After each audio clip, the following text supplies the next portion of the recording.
미국에서 하원 청문회 중에 내부 고발이 나왔다.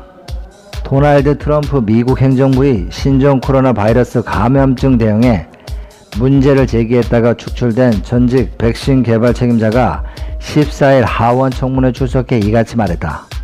CNN 방송 등 주요 외신에 따르면 보건복지부 산하 생물의약품 첨단연구개발국 국장이었다가 국립보건원으로 전보 발령받은 릭 브라이트가 청문회 출석해 트럼프 행정부의 코로나19 대비가 부족했다는 내부 고발을 했다. 그는 광범위한 검사와 추적, 치료법 개발을 위한 지속적인 노력이 필요하다고 말했다. 그러면서 우리는 미국민에게 진실했는지 생각해 봐야 한다고, 진실과 과학은 같은 것이라고 말하며 우리는 세계 최고의 과학자들을 갖고 있다고 말했다. 우리가 이끌어야 한다고 했고 보복에 두려움 없이 말해야 한다. 우리는 들어야 한다. 각자 지금 우리의 역할을 할 수 있고 하자고 또 강조했다. 청문회에 앞서 그는 올해 말에 다시 재발할 것으로 예상되는 코로나19에 대해 보다 조율된 국가적 대응을 하지 못한다면 현대사의 가장 어두운 겨울이 될 것이라고 경고하고, 연방정부 차원에서 과학에 기반해 독자적으로 조율된 대책을 마련해야 한다고 말했다. 일본 소식입니다. 일본의 아베 신조 총리 정부의 검찰청법 개정에 옛 검찰국의 간부들도 반발 움직임을 구체화하고 있다는 일본 언론이 내용을 전했다.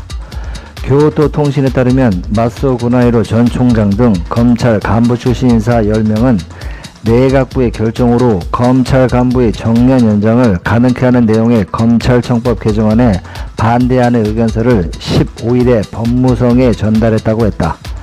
마스오 총장은 도쿄지검 특수부 재직 시절 로키드 사건을 수사해 일본 검찰 역사에 한 획을 남긴 역사적인 검찰총장이다.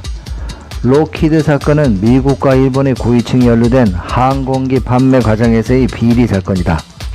마스오 전 총장이 주도하는 반대 의견서에는 로키드 사건 수사에 참여했던 검사들이 다수 동의의 뜻을 밝힌 것으로 알려졌다.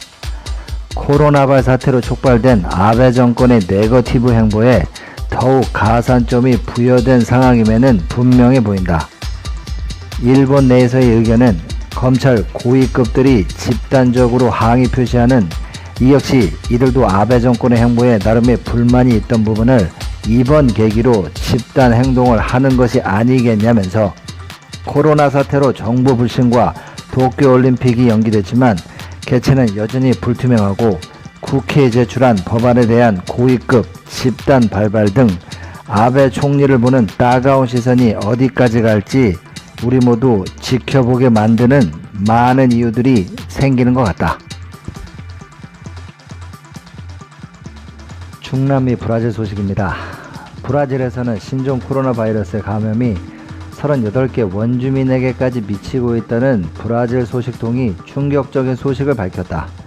예전 다른 질병으로 원주민 상당 부분이 사망한 과거의 비극이 다시 되는 거 아니냐는 우려가 많이 생긴다고 한다. 브라질 원주민연합은 코로나 바이러스가 놀랍도록 빠른 속도로 도달했다고 말했다. 원주민 중에 446명이 감염되고 92명이 사망했다고 한다.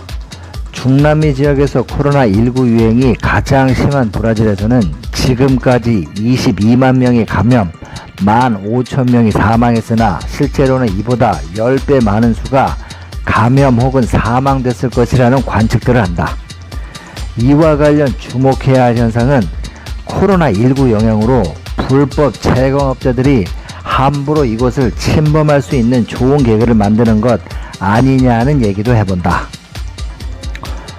코로나가 훗날 완전히 종식이 되었을 때 과연 우리가 코로나 이전으로 돌아갈 수 있을지 하는 물음에 대한 명쾌하게 답을 내려주는 과학자나 의사나 미래학자 그 어느 누구도 현 시점에서는 모른다고 하고, 사실적으로는 부정적인 이미지가 지배적인 게 사실이다. 이런 상황을 든다 우리가 우리 후세에게 물려줄 아름다운 자연과 식량, 맑은 공기, 그 어떤 것도 소중하지 않은 것은 없다는 생각을 해본다. 그런데 이런 부분을 단지 돈벌이 수단으로 자신의 이익과 자신이 속해 있는 그 어떤 집단의 이익으로 치부해버린다면 이는 말로 표현할 수 없는 안타까움이 생기지 않을까 합니다. 돈을 버는 이유가 어떤 환경과 터전에서 버티고 살기 위함이라면 그 환경과 터전이 오염되고 버려져서 없어지면 후세에 돈이라는 물질이라는 그 어떤 것으로도 우리가 생존할 곳은 없을 것이다. 이렇게 냉정한 스스로의 경고를 가져보면서 코로나 시대에 부지불식간에 살아버리게 된 우리 현대인에게 어쩌면 이번에 이런 바이러스로 인해 알게 된 많은 것들이 자연이 우리에게 주는 실로 마지막 경고가 아닐까 생각을 해보면서 이번 영상을 마치겠습니다. 이상 미키TV였습니다. 좋아요, 구독 부탁드리겠습니다. 감사합니다.